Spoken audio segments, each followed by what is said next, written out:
Good morning, Anjema. Good morning. I know you guys have been asking me several questions, and I thought we'll sit down and just chat about it. Hmm? Mm-hmm. So, Aparna, what were you talking about? So I've been at Vedika for 4 years now, and I know how my life has changed. And as a practitioner, as an Ayurvedic practitioner, um, I know I looked. I know I looked at a lot of schools, but I was wondering if you could talk about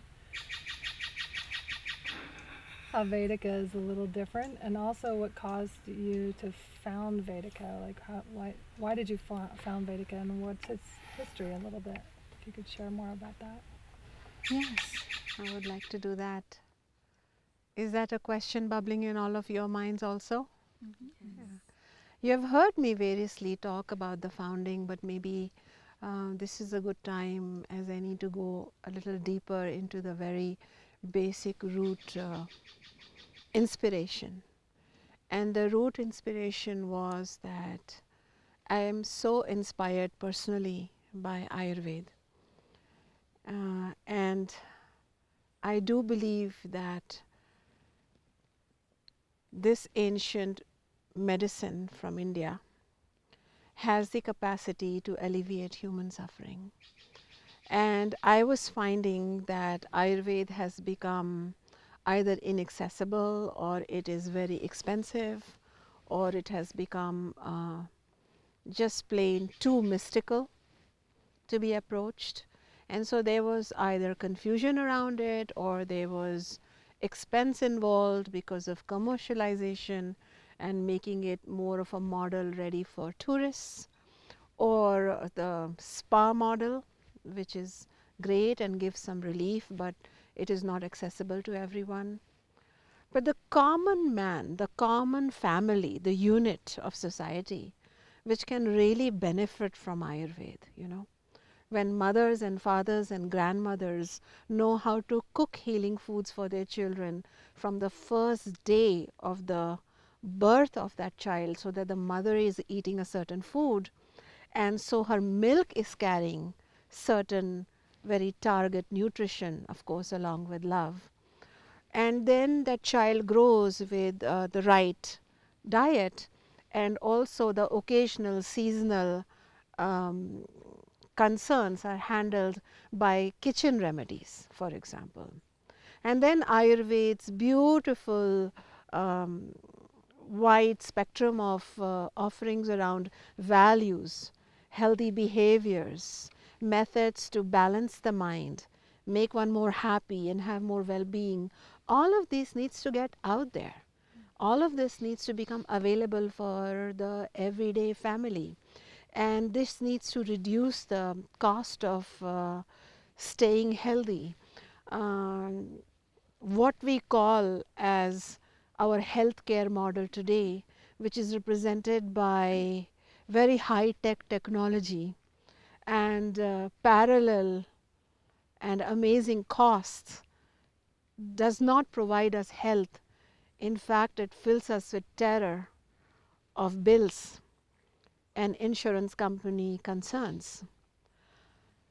A system of medicine that can truly nurture us with wisdom and with tools from nature, and allow us to get in touch with our own self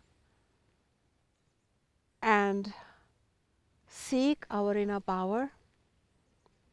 That system, Ayurveda, for body, mind and soul, this needs to be out there. But can I do it alone, was the question. Yes, but to a limited extent.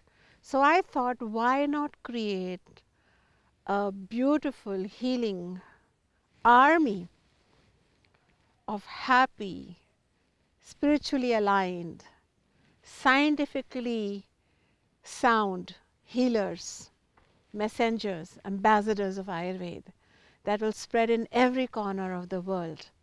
And they will, wherever they are, they will become centers of information, knowledge dissemination, and humanitarian selfless service. So Vedika includes a college that can train future graduates of Vedika for up to 5 years of very sound clinical training, and then an extra 2 years in specialization, so up to 7 years of education which is at par with any world education out there. So they are very, very sound, clinically sound, and they have the Gurukul model of education, which further inspires all of you to be spiritually aligned within, and your humanitarian values are activated and awakened, and you are able to go out there and help whoever you can. And of course, along with the college, we have the Seva branch of Vedika, which is opening free and low cost clinics all over the world. We have also started a free medicine bank and other charitable projects, because students don't need to just hear about humanitarian service. I would like to role model to them what that means, because the biggest learning happens through absorption and observation rather than pedagogic memorization of something.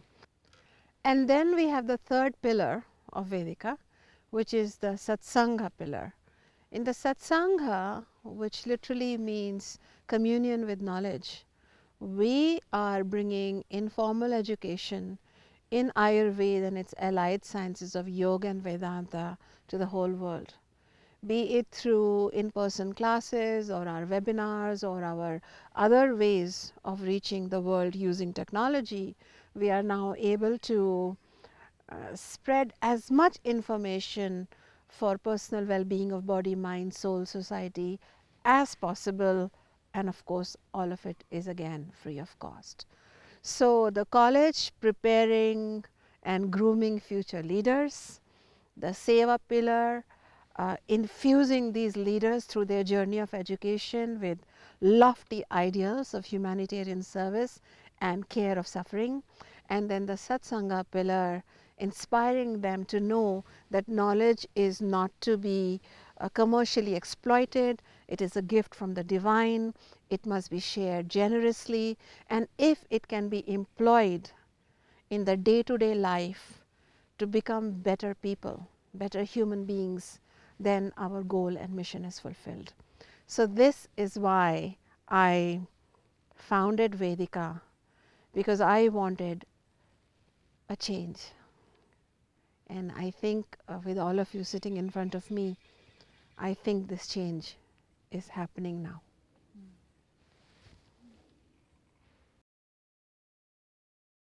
In my personal life, I have really come a long way.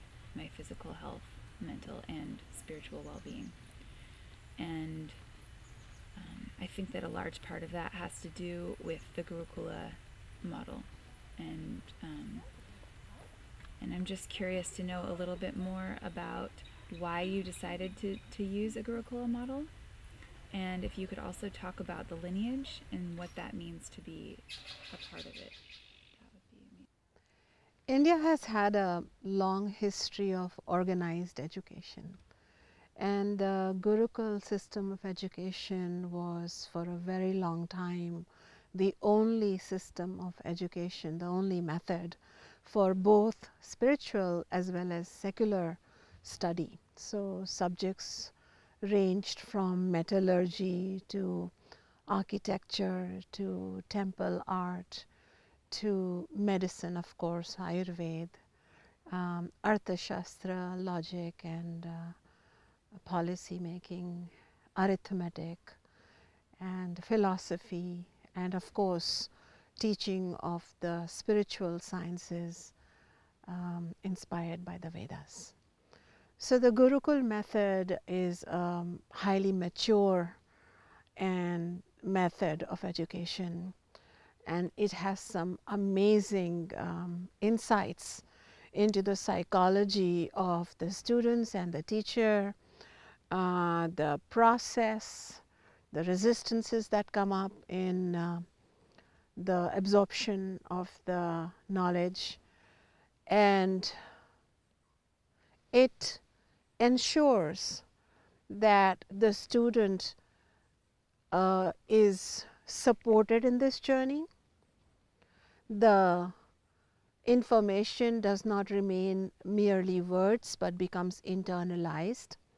A lot of effort was placed upon ensuring that the student is also gaining practical wisdom and is learning hands-on whatever skill, be it arithmetic or be it food making or be it medicine, as in Ayurveda, the student is incorporating alongside. So, the theoretical, the experiential, the practical, and then the full spectrum psychological transformation of the student was taking place under the trained, mature, experienced, parental yet disciplined guidance of the teacher. So, the Gurukul system was at one time so ubiquitous throughout India that it was a certainty that for every few villages there would be a Gurukul, and students would go to that Gurukul for several years, at least 12 to begin with. And admissions to the Gurukul was not easy.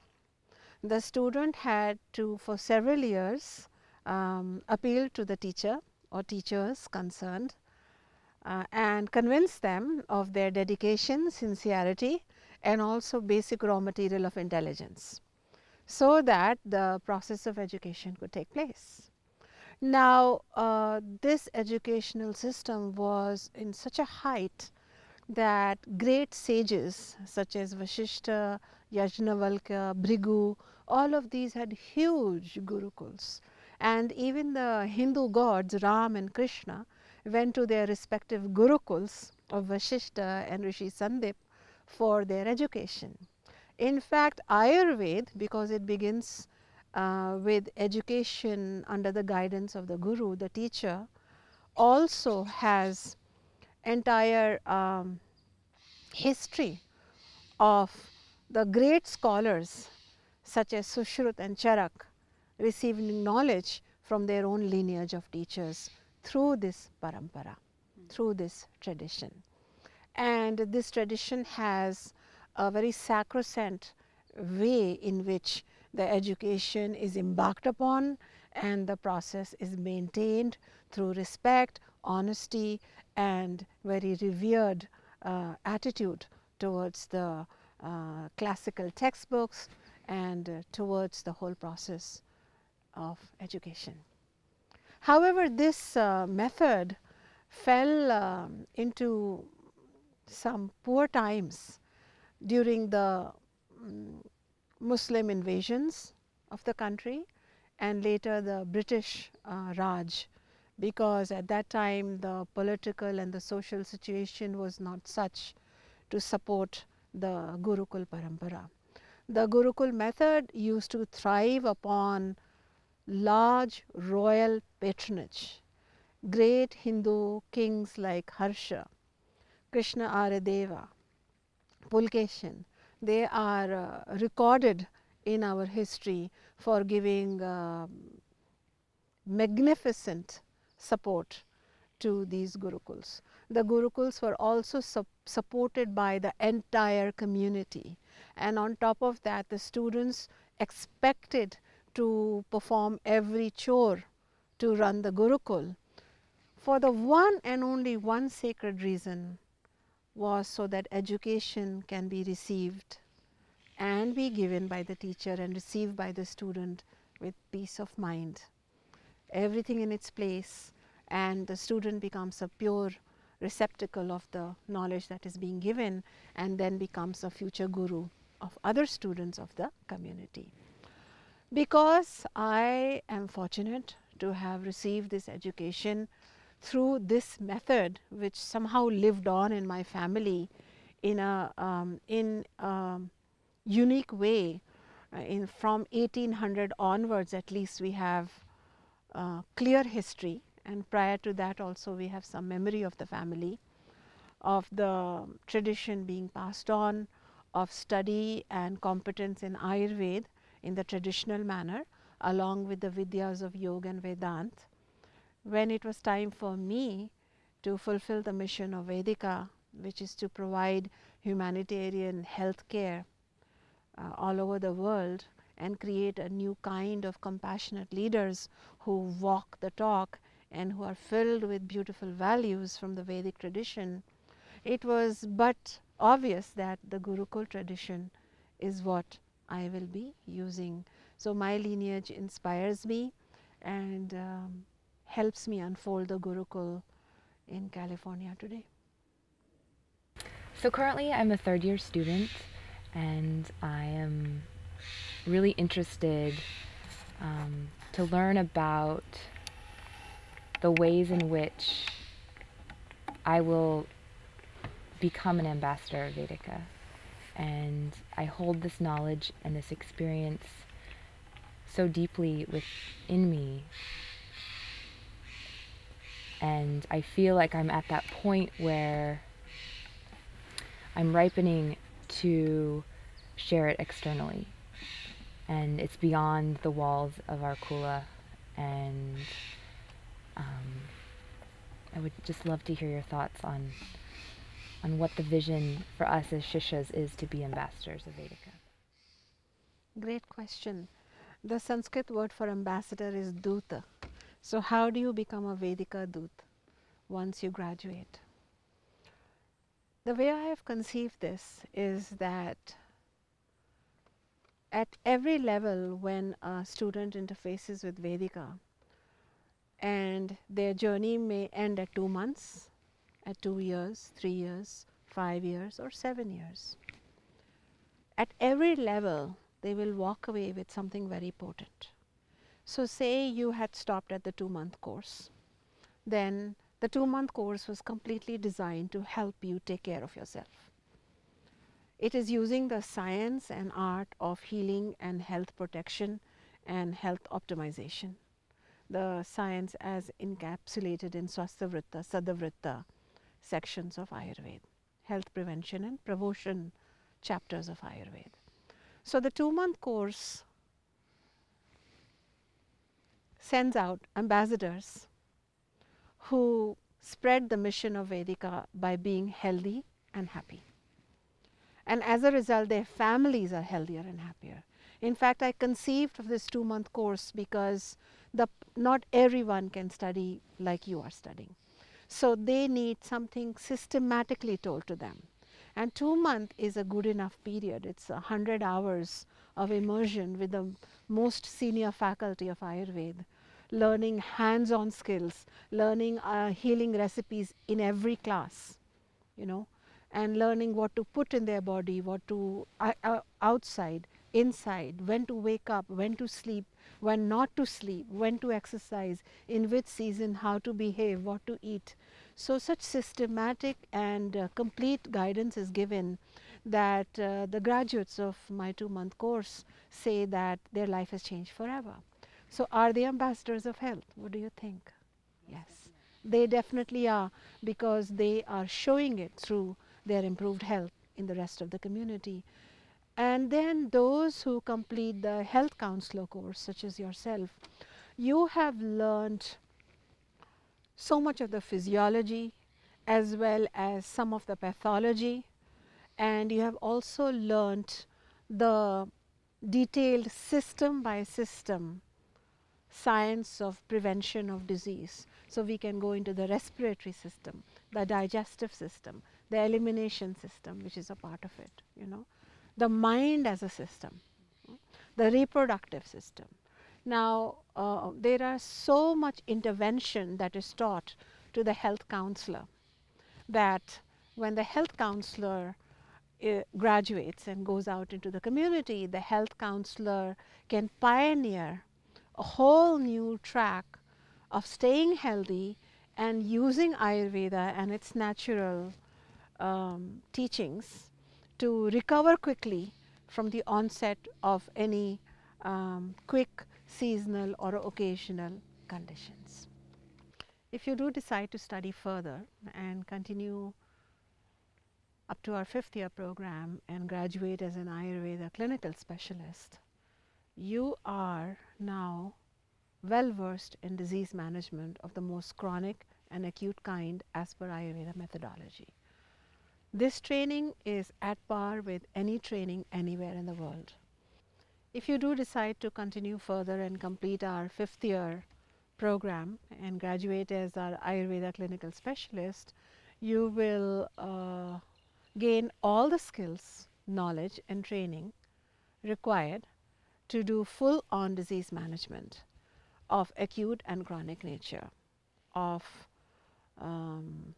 individual health as well as public health, such as even epidemic management with Ayurveda.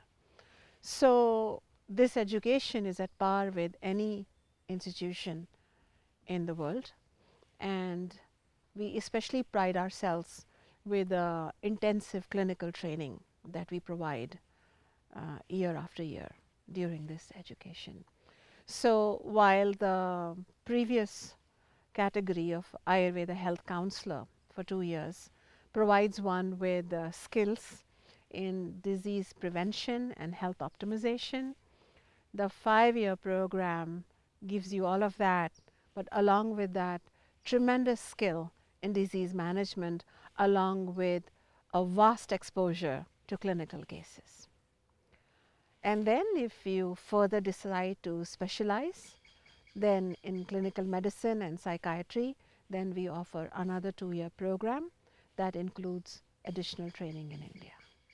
So, you can see that the ambassadors who are graduating from Vedika at whichever level, 2-month course, 2-year course, 5-year program or the full 7-year track, they will walk out with in-depth training behind them and lifelong graduate support, and they can be proud graduates of Vedika Global, which is becoming an internationally known, recognized, pioneering organization in the Gurukul method.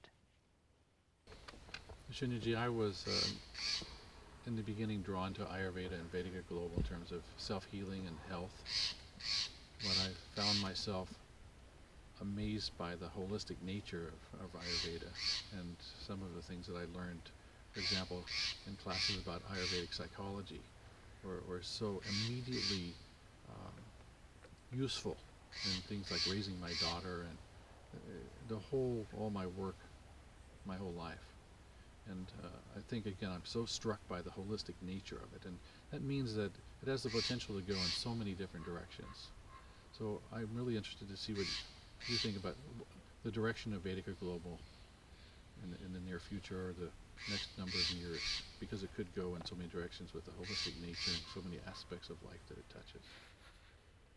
That's a great question. Where are we going?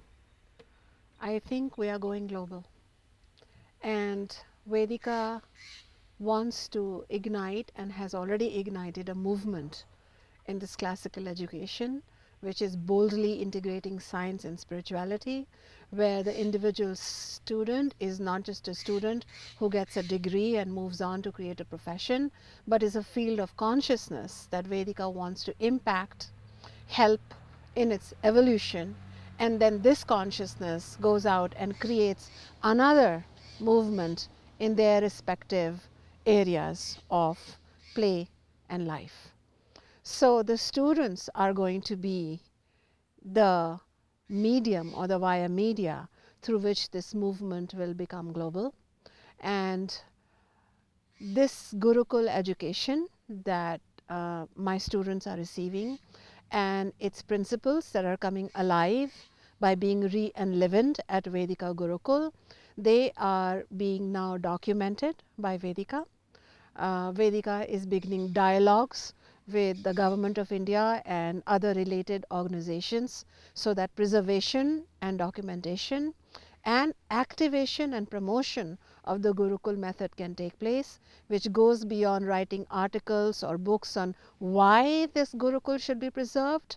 It is now, here is a living case study of the Gurukul model, not only graduating students with some information, the Gurukul model is now graduating leaders like with Rishi consciousness, with transcendental consciousness almost, if I may use that word, highly awakened and highly proactive in being able to deliver the goods. And the goods is what? It is well-being and health for the individual and the society. So where is Vedika heading? Vedika is heading full on its mission, and the mission is being fulfilled by each student, and it is now a matter of just time, and very soon this method and Vedika will no longer remain one case study but become a dominant model for the world to see and benefit from. Beautiful answer. That is why I take all the time with all of you, because you are not just students, you are fields of consciousness.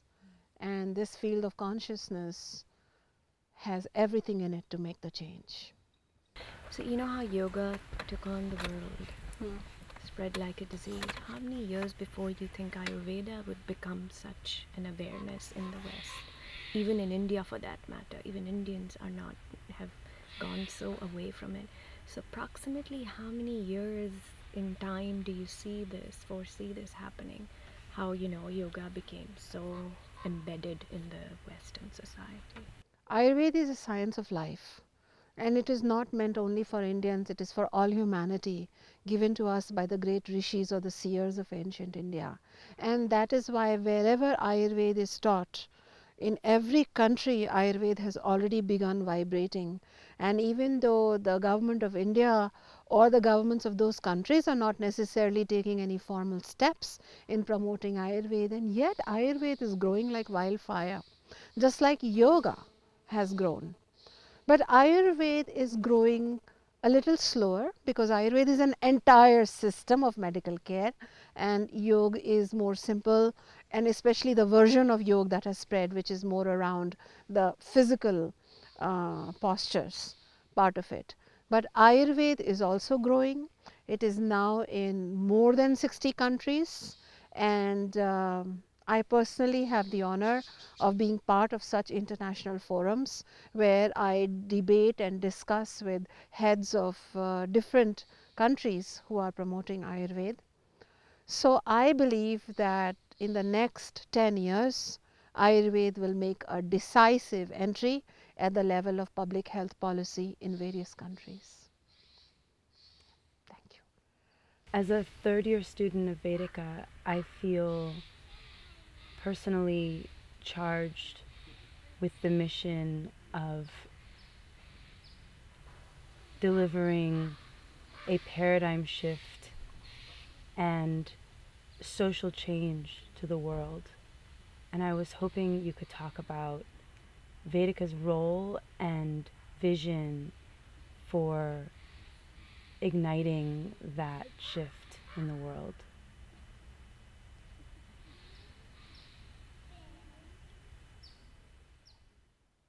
When the ambassadors of Ayurveda are charged with an inner fire, and that fire is pure, and that fire is about health for all and freedom for all. Sarvarogyam Sarvamukti. And this health is total and complete. It includes body, mind, senses, soul, and their whole life, social health included. And Mukti includes not just freedom in personal, mental realm, but this freedom is in spiritual realm also. This freedom is in professional realm also. This freedom is in the sphere of self-expression also. So freedom gives health, and health creates freedom. They are both interconnected, Health, arogyam, and mukti, freedom, they both create a beautiful life for all of us, individually and collectively. It is my sincere hope that the graduates who are themselves ignited, who have received lofty values from the Vedic tradition, which is all about humanitarian selfless service, and who are so inspired that they live the knowledge, they demonstrate it through their behaviors, they carry it by embodying it, then these kind of leaders will bring about a paradigm shift in education, especially medical education in Ayurveda. Because when the leaders are living the knowledge and holding it sacrosanct and really carrying it with care so that it can be of use for the society that is suffering, then automatically a movement, a revolution, and a pioneering shift is orchestrated.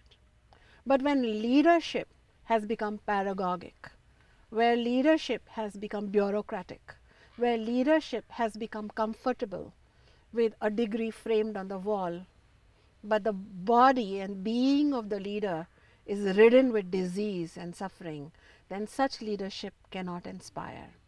So the paradigm shift that Vedika wants to create is, let us go back to that pristine ideal where the leaders really embodied the ideal. We are now a society bereft of role models. We do not have enough elders and teachers and masters and mentors. And therefore, we have now created factories and mills to create mentors and teachers.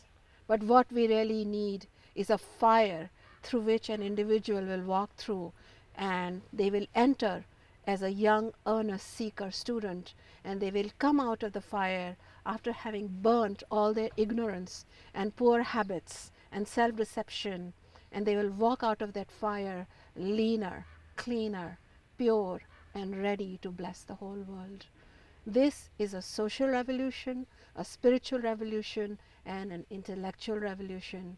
I do hope that Vedika becomes a global model of health in the coming world, and 50, 100, 1,000, 100,000 leaders of Vedika will march forward and quietly display what health is all about. And it is about first carrying it within and only then inspiring the one who has forgotten the way. And hopefully, our entire humanity will stop hurting each other and hurting ourselves, because ill health is just an example of that. This is my hope, and I hope you join me in this. Thank you, everyone. So as a fourth year clinical student, what I'm wondering is if you could talk more about the vision of the clinic and how the clinic works for the students, what the process is by which you review our cases and help us to grow academically. In the 5 years course, when students go into more clinical practice, they are very meticulously trained to understand a case not only as seeking help for that particular condition, but overcoming the imbalance of whatever the disease is going through, and then overall changing a person's approach towards good health. The clinic incorporates a lot of emphasis on making changes in the lifestyle, making changes in the food habits, and going forward it's not only mentioning things but actually helping them doing it, helping them even cooking some health recipes which would be helpful in that condition. So we even offer that kind of offering from our students, which is a learning for themselves and very helpful for the clients who seek help from Ayurveda. The teachings itself is in such a way that it is very holistic and integrates all different influencing factors for any disease condition. So it's not going to be only herbs which will be prescribed. It's not going to be a list of do's and don'ts, but actually helping the clients to how to implement it, how to incorporate it in their life, and giving them best options is what we train our students. Can you talk about the academic rigor a little bit more within Vedika? In, in understanding if I'm a student and I'm choosing which Ayurvedic college to come to, why should I come to Vedika? And perhaps, or not even beyond that, why, when I'm considering Vedika within the whole world of Ayurvedic schools, especially in India, why? Ayurveda is definitely an universal science. So, irrespective of whatever geographical variations and linguistic differences, this science is applicable in every part of world. And Vedika Gurukul has designed all these courses considering this variations of climate, you can call it geographical variations, or even the population itself, what they have been eating or living for the years and generations. So, considering all this, the course in Vedika Gurukul is more practical, more easy to understand, more logical, but nowhere it has been it compromises the core fundamentals and values of Ayurveda principles. So that makes this platform a very good place for students who really want to help people in a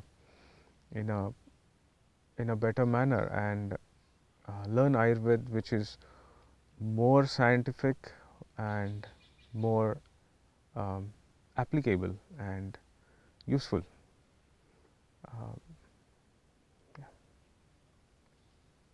Thank you, Dr. Jinder.